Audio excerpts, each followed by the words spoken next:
Welcome to a new episode of the Scouting for Growth podcast, where we will dive today into the world of digital wallet technology.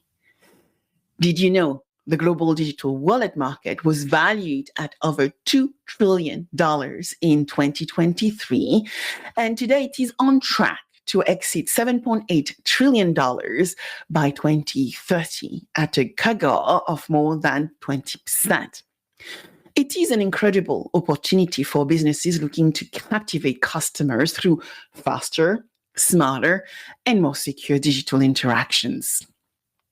Well, today, let's meet Anna Bojic, the visionary founder and CEO of Miss Moneypenny Technologies, a company on a mission to transform digital wallet apps like Apple Wallet and Google Wallet into a dynamic customer-focused engagement tool. Drawing on her background in fine arts with degrees from the Freie Universität Berlin, the University of Fine Arts in Berlin, and she also studied at Carnegie Mellon University, Anna pairs creative thinking with entrepreneurial savvy to drive innovation. On the Scouting for Growth podcast today, Anna will share how her artistic roots inspired her approach to scaling Miss Moneypenny Technologies, especially in collaboration with leading insurance brands and more. She will also dive into why digital wallets have become transformative digital assets for businesses looking to modernize their communication, streamline processes, and deliver exceptional customer experiences. So prepare for a conversation packed with forward-thinking insights and practical strategies for staying a step ahead in today's fast-evolving digital landscape. Welcome, Anna, to the Scouting for Growth podcast.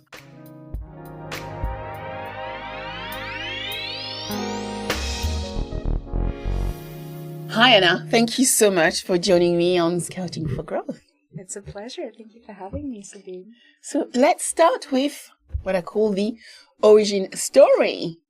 Tell us a bit more about your background and what got you into, various industry and then into insurance. Yeah. Actually, a lot of coincidences that took me here, right? I have a completely different background. I was very strong in academia. I studied fine arts. But I think I've always been a creator. I always loved to think deeply about problems that I encountered. It really doesn't matter which kind of subject matter. I was really into problem solving. That was my very natural state of mind, I guess. And creation was something I cared about very deeply. And in my creative work, things that I also cared about, that I thought about a lot, was, for example, the space in between entities, in between things, in between people, right? And then topics like communication come up, topics around connection, storyline, storytelling, and all of that kind of got together. And I very accidentally founded my first company, and anybody who's ever founded a company will know it's like a virus. You can't really get rid of that.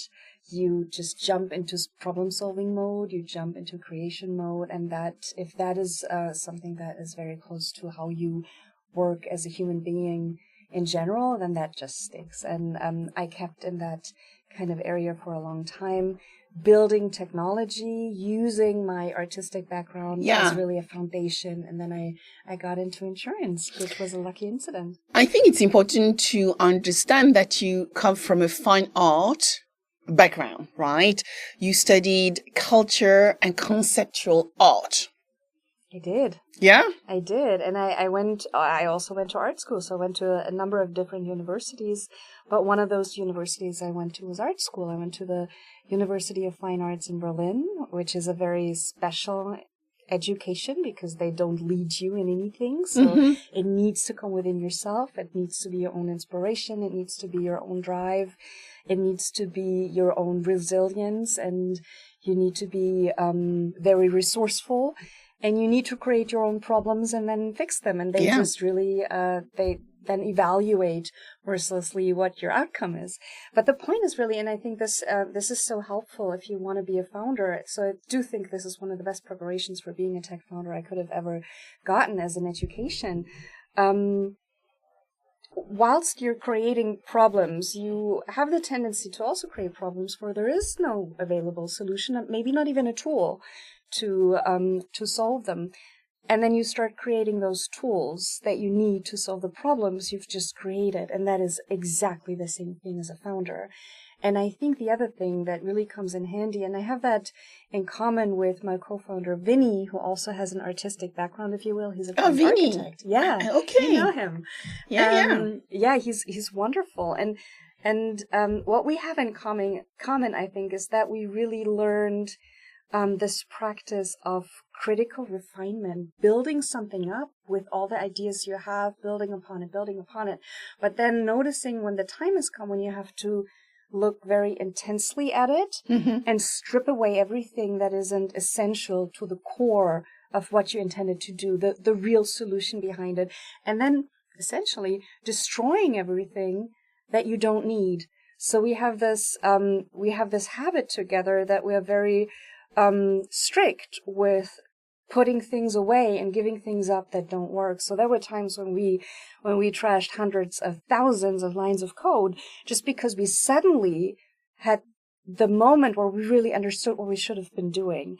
And that was very easy for us to let go of the things that weren't and tackle the real solution to the problem. And I think that's a very good, practice to have when you want to be a tech founder. So let's go back. So both you and Vinny, right, artistic background, and that has helped you build really cutting edge solutions. I think so.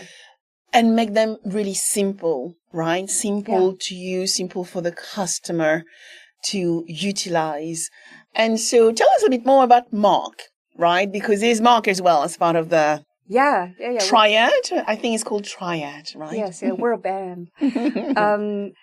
And to write the songs we're writing, I guess, we needed a third person. And Mark really is an extremely creative person who has this sense of business cases. He understands and sees things much earlier than most people. He has the tendency to try to build products 5, 6, 7 years ahead of their time. Same thing, by the way, with Wallet Technology. We started 10 years before today to build things in Wallet Technology, and that was due to some instincts that he had. So he's a business person. He has just this instinct for finding things that people will want and then people will need.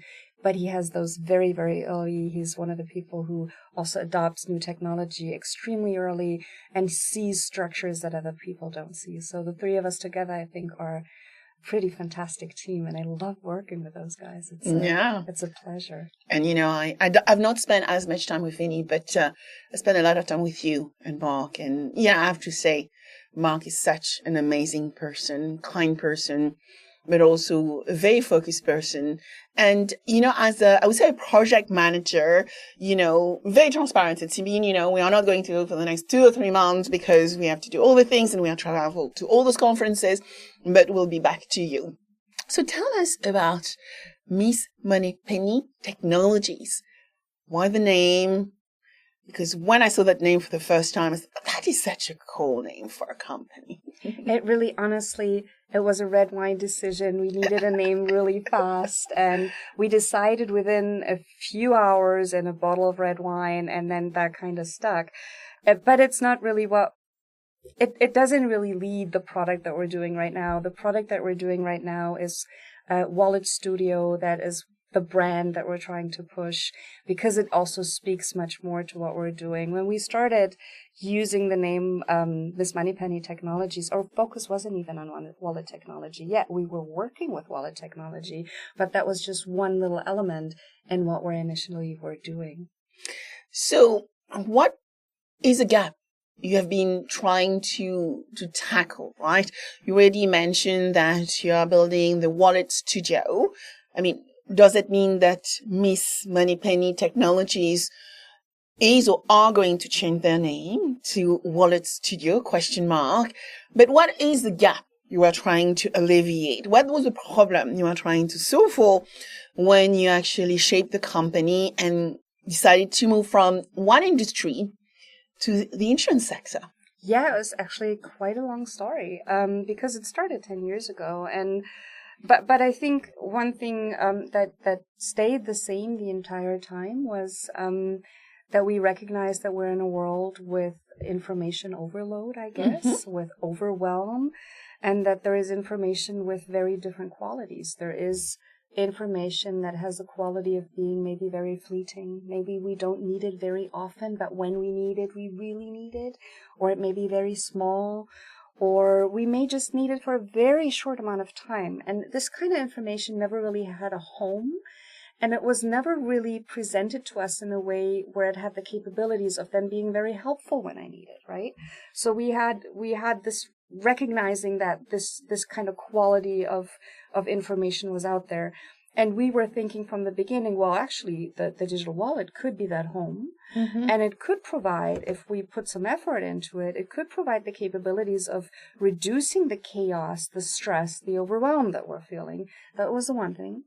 And the other thing was, at the same time, we're also recognizing, well, there's relationships out there that have very different qualities as well. And to make this maybe a little more palatable, let's think about our human relationships, right? So, or our private relationships, family members. We live with them, hopefully, all the time. We think about that. They're top of mind, right? Yes. They really matter. We constantly communicate with them. And even if we don't see them right now, they're always there. And, you know, maybe in another universe, they might be the sexy neighbor, and we don't interact with them every time or all the time. But when we do, we really are attentive to what they say. We think about them every once in a while. So that's an interesting sort of relationship as well. But then there's this, and I'm speaking for myself here, this whole world of people that I don't get to talk to them very often. But when I do, it's from 1 to 100 within seconds. Those are the people that really also build the core of the companions that I need in life, because I might know this one friend, she can really help me with a life decision. So I reach out that moment, and she's there all the time, and I know, and then it's fine when we don't talk for a while, but I know she's there in the background always. And I think that for companies, a lot of companies, and I think the insurance sector is one of them, they tried to use the techniques that are fine for family members or the sexy neighbor, but they don't have that kind of pull. But they do have this amazing opportunity to build these relationships that are trust and reliability based and just have a different tone. And I think that the wallet really is one of the homes for these kind of relationships and building these kind of relationships as well. So really over the years, we started as an agency. We were, well, profitable. We were cash flow positive, so we could stay in this state of mind for many years as Miss Moneypenny Technologies, building amazing use cases for industries that had a lot of pull, clients like BMW, Mini, Daimler, Vodafone, retailers also with amazing other technology, beacon technology, and that was fun. But we needed the time to really deeply understand wallet technology and the opportunities. And when we encountered the insurance space, it just clicked. We understood, oh, okay, our initial idea of placing a certain kind of quality of information in here and to foster a certain form of relationship, there's an opportunity we can do that. And that was the moment, and again, critical refinement, where we decided to trash all of the products we built thus far that helped us be an agency that was cash flow positive, and start fresh and build Wallet Studio as the brand now that is helping the insurance sector with making this technology scalable, easy to implement, because we recognize they don't have the IT capacity. They do need to enable the departments, build all the capabilities around it so we can actually leverage the ecosystem that exists and really prioritize security and data protection, because these are the things that need to be at the forefront of our thinking when we're building something for the insurance industry. So that's how we got here. So what does it mean from a customer engagement viewpoint? Where is customer engagement going now? I do think that there will be specific spaces where a lot of people are gathering. I do think the digital wallet will be one of them. I do feel that more and more personal infrastructure is being moved into the wallet, for one. And I do also think that expectations of consumers have absolutely changed. If I think back 5 years ago, it was fine for me to wait for a week when I placed an order. And today I get nervous on day 2, right? So we want things instant. We want to feel known. We want this omni-channel experience. We want to feel heard. We want transparency, and we want access at any time, and we want things to be super simple. Yeah. And I think these are key drivers that make wallet technology also a very interesting tool for many industries. So let's go into the use case and really try to understand what wallet technology can do, right? So your technology is based on the Apple and Google Wallet, which are ubiquitous already, but your solution expand to much beyond than payments, for instance, I gathered. So how do you turn apps into mini hubs? I gather, they are process hubs, which are enabling our industry, our insurance companies within our industry to actually be much more effective with their customer. So build really unique experiences and engagement. So what are the unique advantages? Well, so if you want to leverage this technology, which does have the advantage that people accept it, right? When we're looking at campaigns, and the ones we can compare usually are email campaigns where we're sending out the possibility to download a digital wallet card. In this case, in the insurance industry, it's oftentimes the digital insurance card. If we compare this to conversions we see with apps, then we're 100 to 1,000 times better or more. And that's insane. So acceptance is wonderful. But at the same time, the technology, the way it's built, doesn't really yet foster any real communication and engagement, and it doesn't really turn these places into a process hub just yet, right? This is why we built Wallet Studio. It really enlarges or adds to the capabilities of what wallet technology can already do. It makes it scalable within a large company, because the only way to really use the potential, you need to be able to use it within your large company, and you need to fortify security as well. To make it a little more clear, we needed to add automation, obviously segmentation, workflows, all of those things that actually then turn the space into something that can communicate. We send push notifications on Android and iOS, and this is something we added because Google Wallet doesn't have that. But we also enable data flow bidirectionally. We need data to flow in every direction, and therefore create these experiences. And maybe I can make it more tangible by giving you an example. Yeah. So let's look into car insurance. This is one of the things that we do with Zurich, by the way, great client that we're working with. Let's say I, as a user, I receive a digital insurance card for my car insurance. And that already gives me a lot of transparency about my basic information concerning my policy. It gives me access to the portal, the agent, maybe the call center, the app, if there is one. In case of Zurich, there is, or the added benefits that they have. And that's already great. And this is something you can do with wallet technology. But maybe I want to send warnings and reminders to embellish on what communication could be in insurance. Maybe I can get a weather warning and the streets are icy in London and I should know, so I can change my driving a little bit accordingly. Or I get a reminder that my payment didn't work and I want to maybe fix that quickly. Or I get a reminder to change my tires in winter and summer, things like that. So to create a little bit more value around insurance with knowledge around risk and also obviously anything administrative to make my life easier as a user. But what we are really passionate about are the use cases where we expand anything you can do with any other tool. So let's say I have an accident with you. Usually what would happen is we would scribble stuff on paper. We would be nervous. It's a stressful situation. Take pictures of driver's licenses, which is a security concern, especially for women, but not just for women.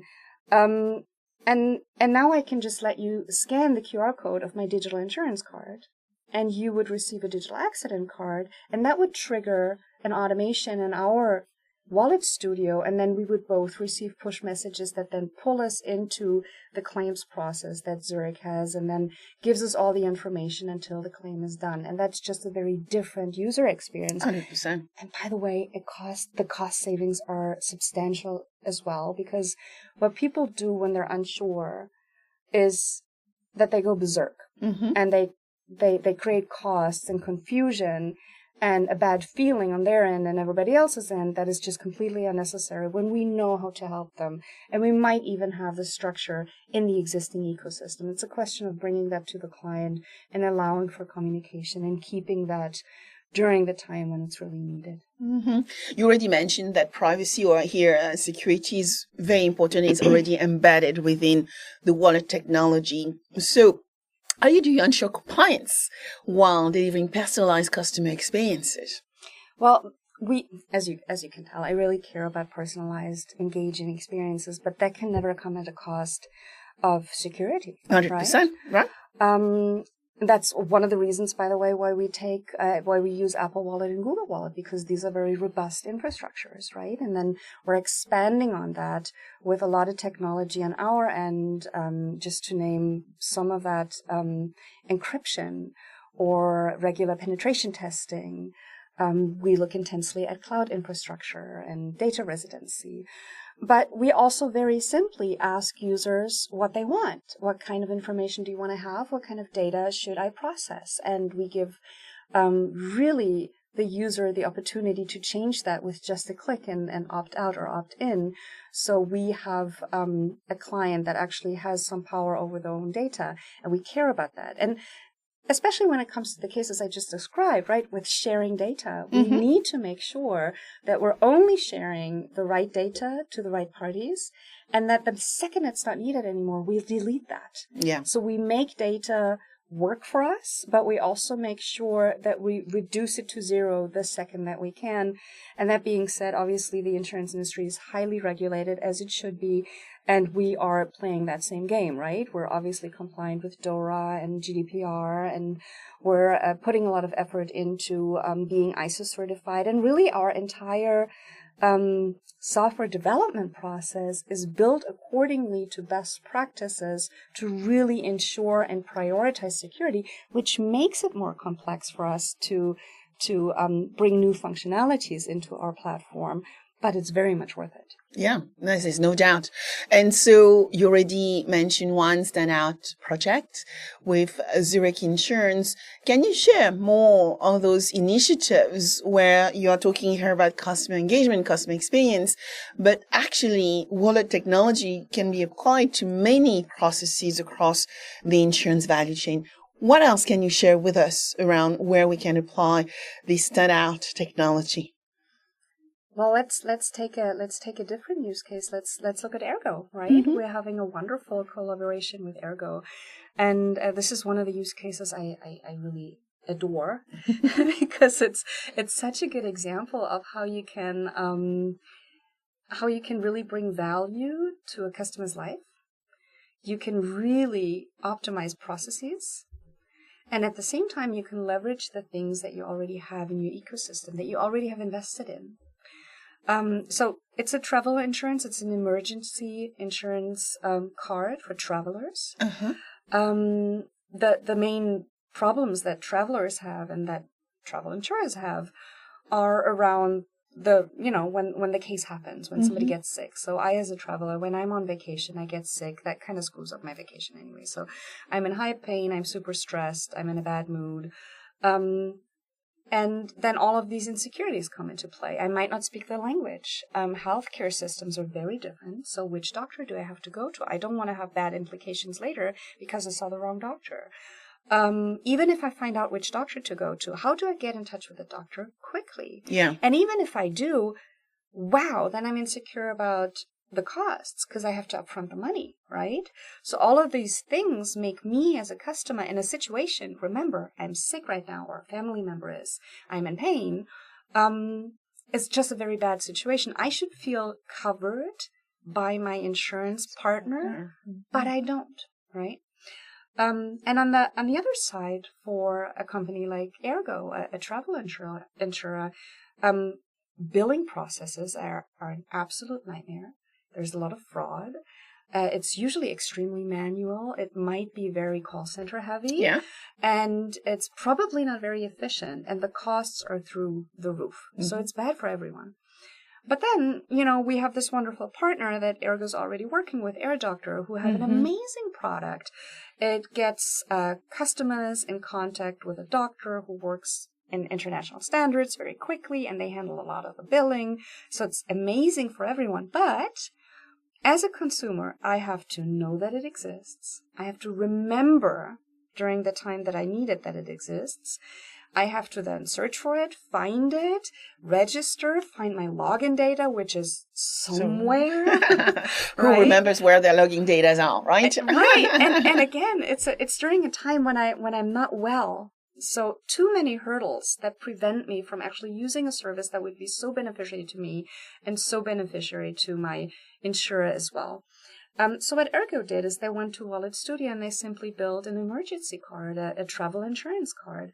And this deeply connected to AirDoctor, but it also sent the user a reminder when they enter an international airport saying, well, just to let you know, when you're sick, you will find the contact to a doctor on your insurance card. Mm-hmm. And then the moment people need it, they just click a link and they're already authenticated and logged in, and they can use the service right away and all of the problems trickle away. And we have just done what we needed to do, bring value to the consumer, lower process costs, and use something that is already in the ecosystem within a very short amount of time and very low cost. So everyone's happy in some way.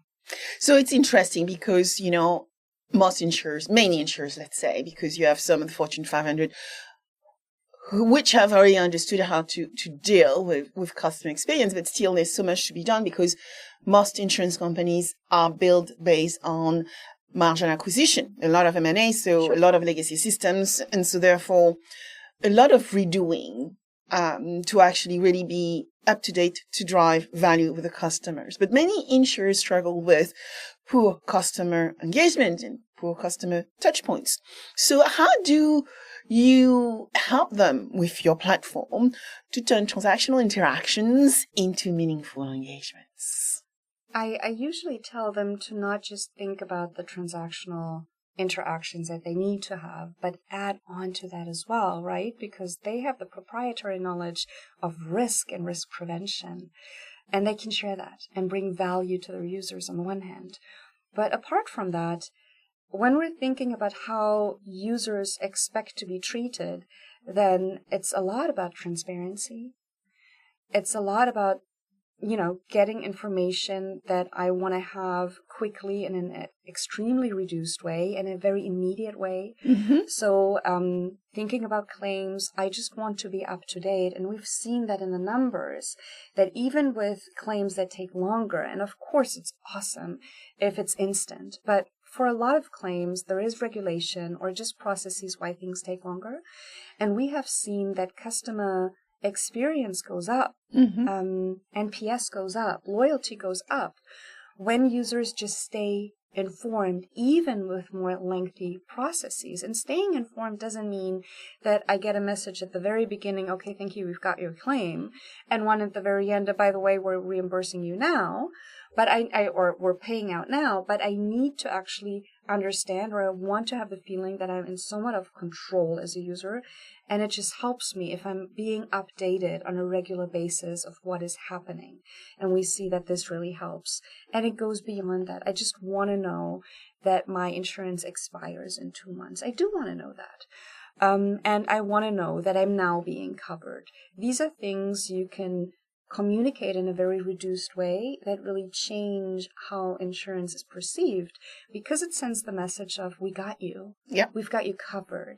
And it is about coverage. And we need to understand, I think, that coverage goes beyond a money transaction. It's also a transaction of knowledge and a transaction of information. Yeah, absolutely. So let's talk about some of the initiatives you have delivered. So usually you start in one place, right? You mentioned Zurich, so you were working with the Zurich team in Zurich. And we talked about Ergo, and you have worked with the team within Ergo, within the Scale Hub program, so in Düsseldorf. But the value of this technology is being able to scale and actually spread it across business units. How has it been for you?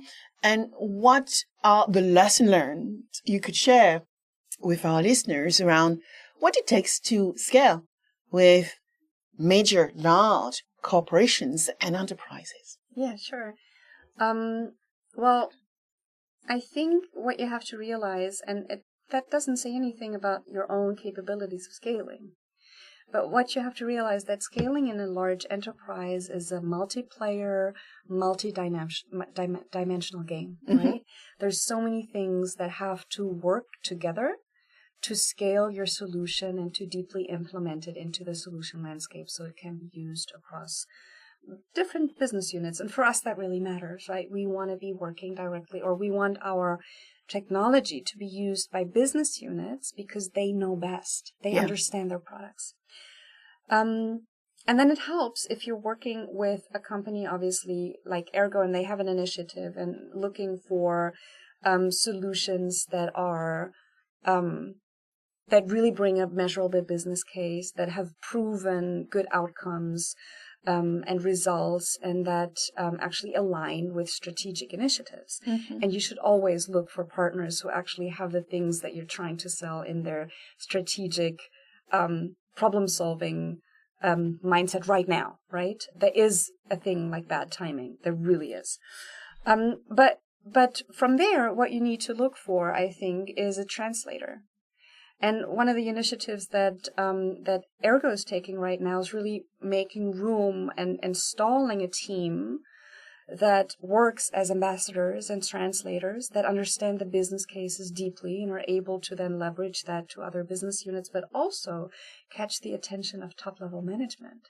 Because if you want to have the budgets in the end, if you want to really deeply integrate into an infrastructure, then you need to have top-level attention, and you also need someone to, on a business unit level, to be able to translate that. And I think one of the tips I can give other founders is, or two, I guess, you need to start extremely simple, even if your technology is able to scale to many departments at the same time. Make sure that you don't add to the noise that already happens in large enterprises. Make sure you have a clean business case and result you can talk about it, and the people that are championing you can talk about. And at the same time, to have the patience to understand that these processes just take a little bit.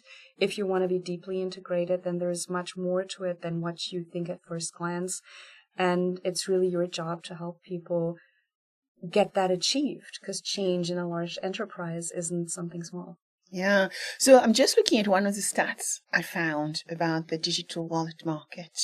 And that market is projected to exceed $7.8 trillion by 2030. So it's not a small market. So when you look at what you are doing and you within that market, what trends are driving its growth? And how can insurers and maybe adjacencies, right? Adjacent sectors take advantage of it? I mean, we are talking about insurers right now, but it could be brokers, it could be MGAs, it could be so many players even within our industry, right? Yeah, could take advantage. So I do think one of the drivers that we're seeing, obviously, commerce is moving to the wallet. There's no doubt about it. People pay their coffee offline, they shop online. It's all going through the wallet. And they use it for other things as well when we travel, when we go to events. So there's two parts of this, I think. One is it has become a habit, right? And the other is people already trust it. They trust it with their hard-earned money. So there's this very valuable and interesting combination of trust and of habit.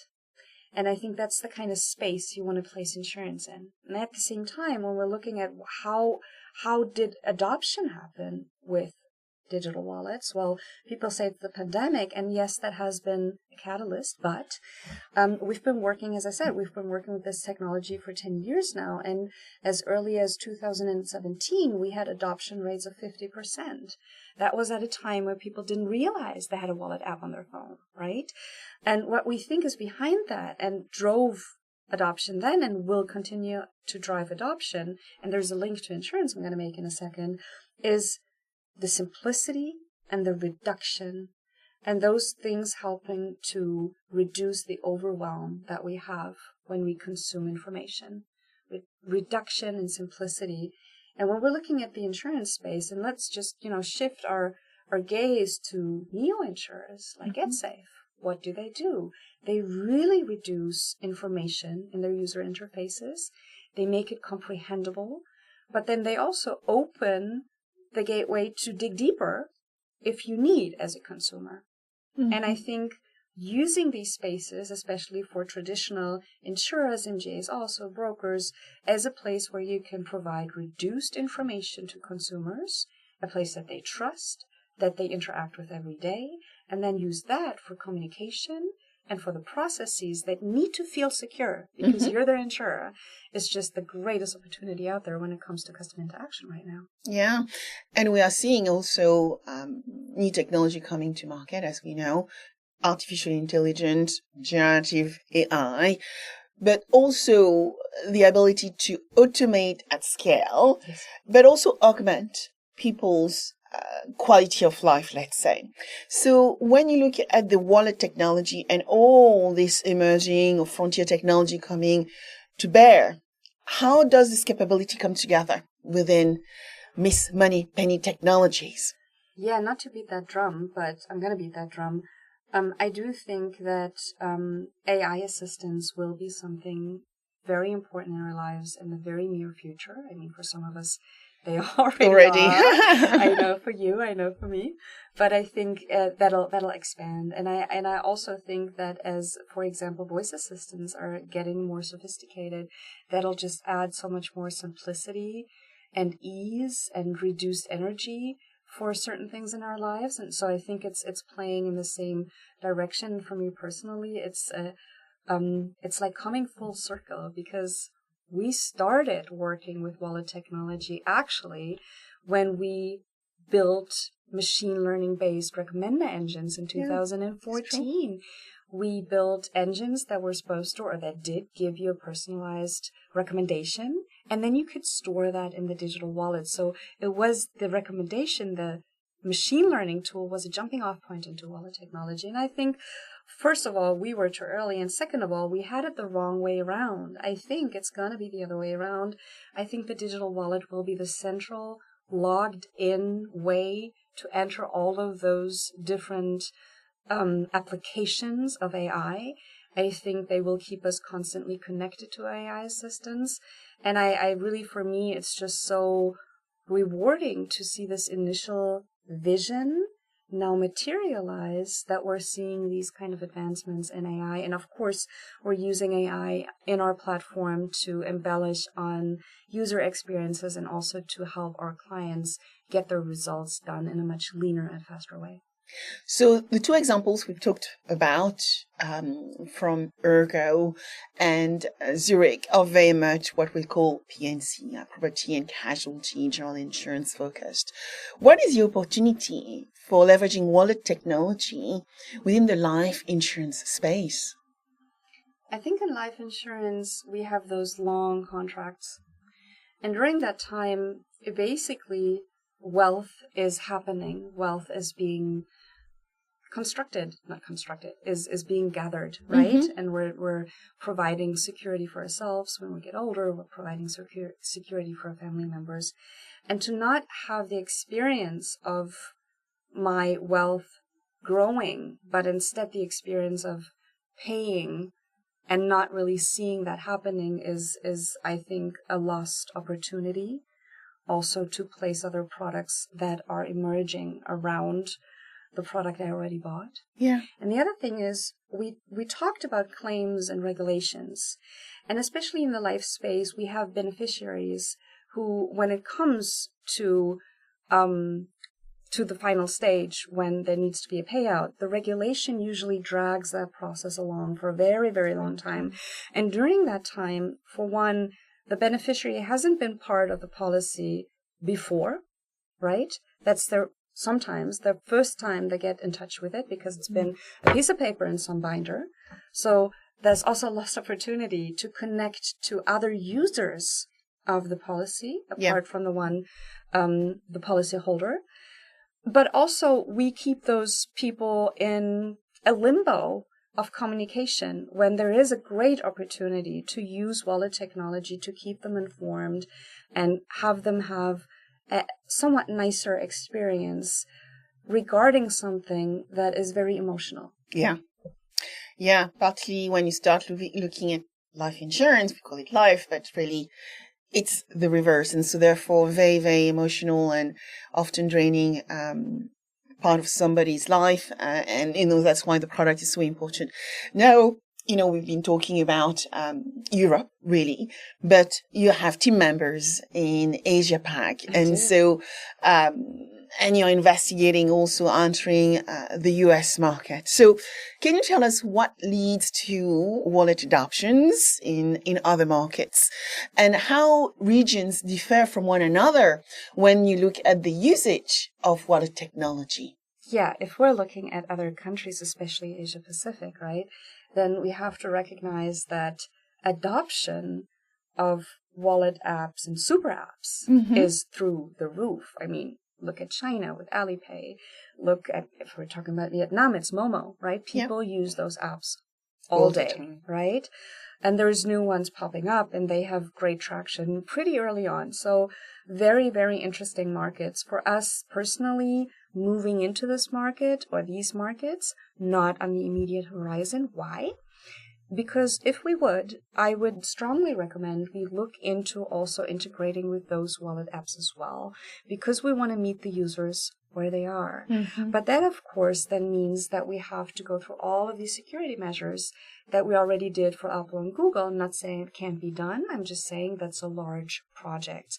So that's not on our immediate roadmap. That being said, looking at the adoption of Apple and Google Wallet in those countries, we see with clients like Porsche that push their solution in 30 different markets, including markets in Asia Pacific, then we sometimes see that the results are better than anywhere else. So while we're not looking into expanding in those countries right now, we have them in our repertoire for our clients, and we see that with the wallet apps we're using, Apple and Google, adoption is brilliant because people are already very akin to using wallet apps in general. So this is why it really works extremely well. It makes scalability just so much more possible. Yeah. So as a partner of many companies, I think you said to me that you have maybe around 30 core customers, growing. So congratulations. What strategic advantage does, working with large enterprises, we talked about Ergo and Zurich, so that people can have a picture in their minds, right? You have major companies, Fortune 500s, and they are working with you because they want to build those really unique touch points and customer experiences. So what does it take to work with them? How does proximity helps? Because you are in Germany, for instance, so going to Zurich, Switzerland, or I guess driving to Düsseldorf is not a big problem. But what is required for a company like you, right, a scale-up, to succeed in this market? Yeah.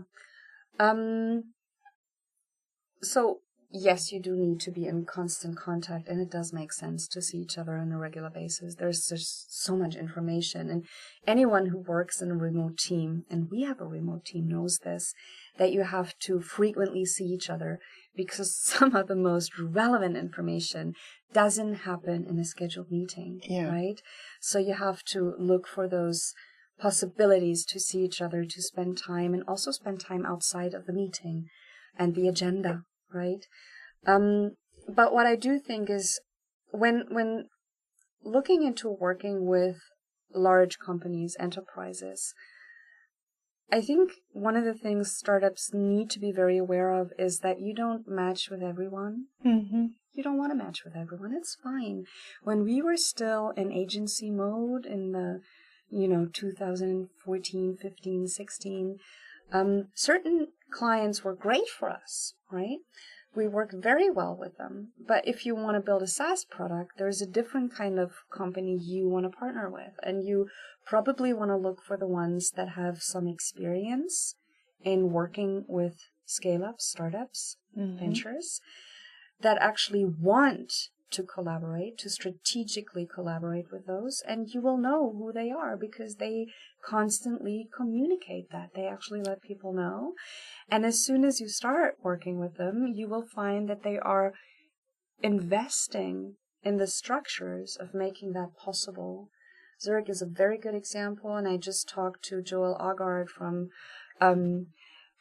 innovation in global innovation the other day, and we talked about what it means to collaborate in a strategic way with one another, and how also insurers have to make sure that they're building the infrastructure within themselves and building the culture to collaborate with the best scale-ups out there if they want to solve strategic problems that they identified with partners who can bring them a solution just that much faster and that much cheaper than searching for that solution internally would ever be. Yeah. I think it's important what you outlined, and I think I would like to probably talk about 4 to 5 points in the sense that for a big corporation to succeed in working with, I would say, growth ventures and scaling with them, they need to actually send signals. I always said, you need to send the signals, right? So I guess the marketing, the conversation is important. And Joel knows that. Last year, Anthony Elliott came onto the podcast, and hopefully Joel is going to come at some point as well to talk about what has happened over the past year. But first, it's signaling, letting the companies know that you're open for business and you actually want to work with them. I think the second part is for sure the structure and the framework to not waste time. Scale-ups, startups, growth ventures are very scarce resources. And so being mindful that you do not want to waste anybody's time in time where you can actually do so much things which are agile, and probably we'll go into that topic around agile innovation, what that means for you, that it is critical that the process is there. Then the 2 additional items for me is leadership. And we talked about that a bit earlier, where you need to have people working with you who are respected and well known internally, that have already earned their stripes, so that they actually gain the trust of the business owners, the budget owners, the decision makers. Because when they actually then introduce a scale-up, a startup, a growth ventures, they're actually open to the conversation and putting budget behind the scene to get to try new things. And then is culture. And we know, you and I work with quite a few of those big players, and the kindness of the culture and the openness to innovation is critical, so that you actually feel welcome when you work with them. So let's go back to discussing a little bit more about startup partnership. And because we were over the past few days at a conference, right? ITC London. It was a very nice niche conference of 500 people and senior leaders. And one of the big conversations is agile transformation. And we still are talking about digital transformation and agile, but a lot of the projects which have been successful is the ability to be agile, to actually be good listeners, and actually allowing innovation to transform itself. 2024 was not, a year of innovation, but there was a year of implementation of execution of KPIs, right? So what does it mean to align innovation in an agile way with operational frameworks that exist in those big organizations? I do think that one thing we always need to keep in mind when we enter a large company as a startup is, sounds so harsh, but I think it's so true. The moment you enter, nobody has been waiting for you, right? They have a full calendar. They have a full to-do list. The processes you need to work well with them can't be there yet. Yeah. Where should they come from, right? And then there's 2 ways to go. You find the partners who are incredible already because they have gathered so many experiences over the years. And the first time I met with Hanbing Ma, she was extremely structured, and she had this long list of checklist. And she said, well, I think I know what you're doing. I don't really know what you're doing. But before we get into what you're doing and where we can apply this, let's go through my checklist. Yeah. Because if we don't have that done, we don't have to look into applications, because I can tell you now, then we need to go through those doors first. And we were very lucky we got all the checks done within 15 minutes, and we got that out of the way. And that's due to the fact that she's been doing this for a very long time, that she's a very structured woman. And then we got into applications, and then that actually got us implemented finally into Ergo. Another way Zurich has been doing it, with placing a lot of effort into this, is going and saying, well, we already know that we're very interested in what you're doing, and we're going to make the investment and offer you a global contract. And this global contract comes with some perks. It comes with the perk of you don't have to do contracting with every single department again and again, and that'll not waste your time.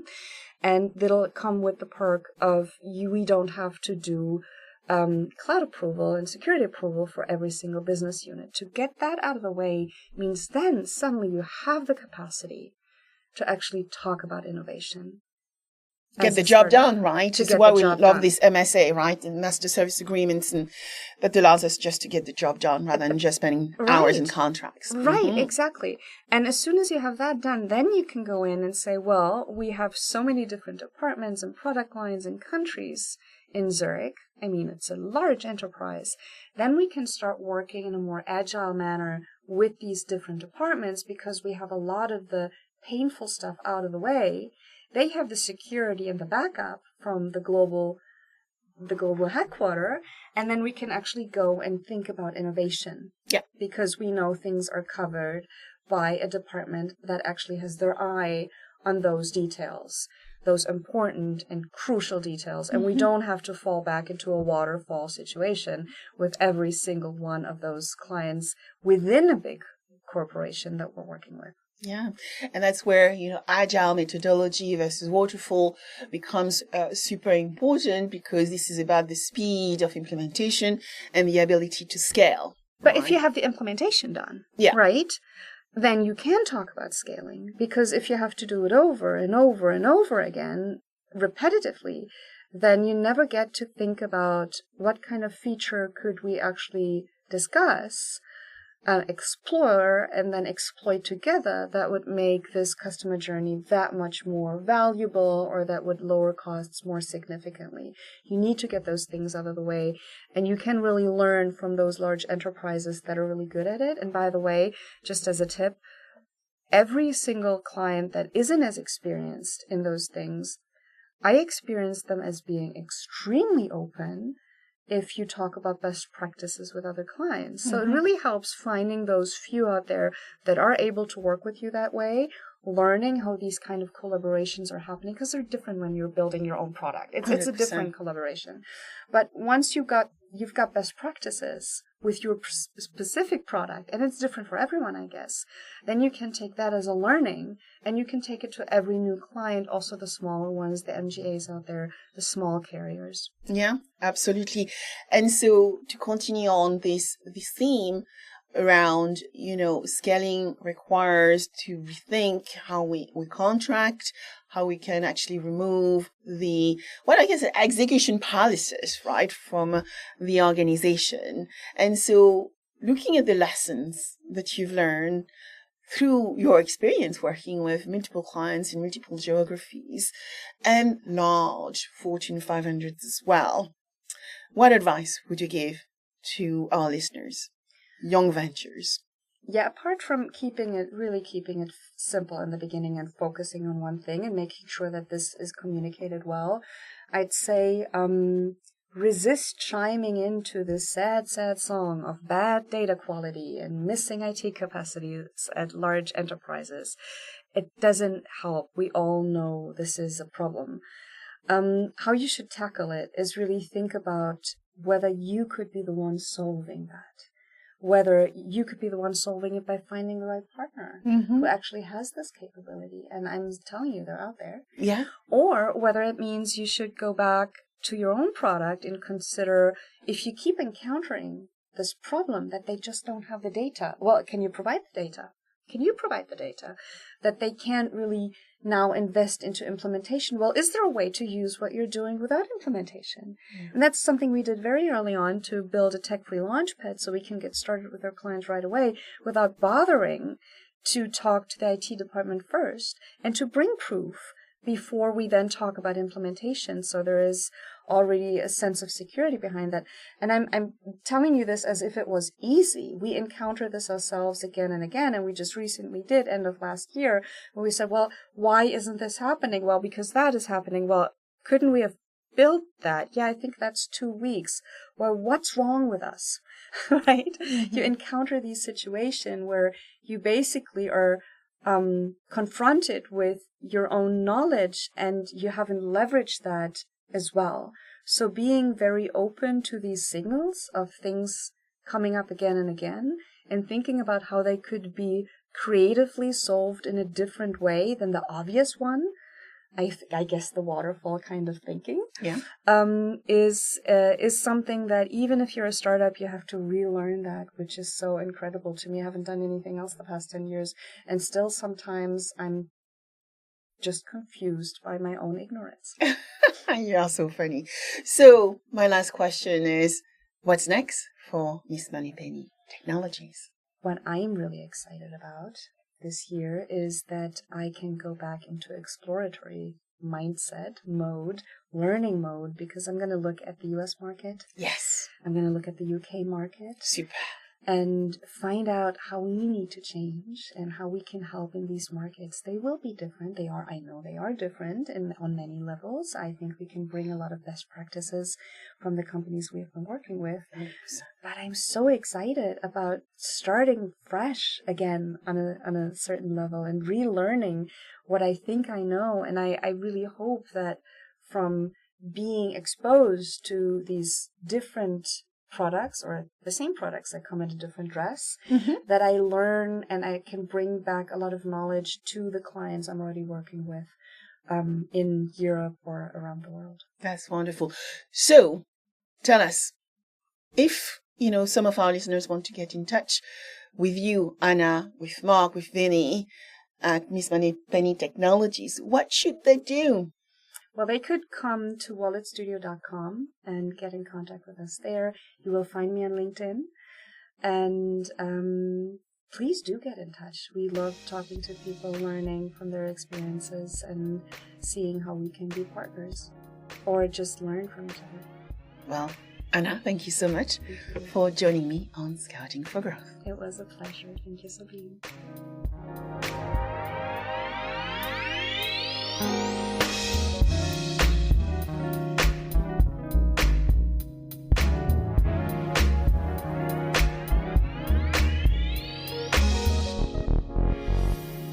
I hope you enjoyed this episode of Scouting for Growth. Please subscribe, share with friends, and leave a 5-star rating.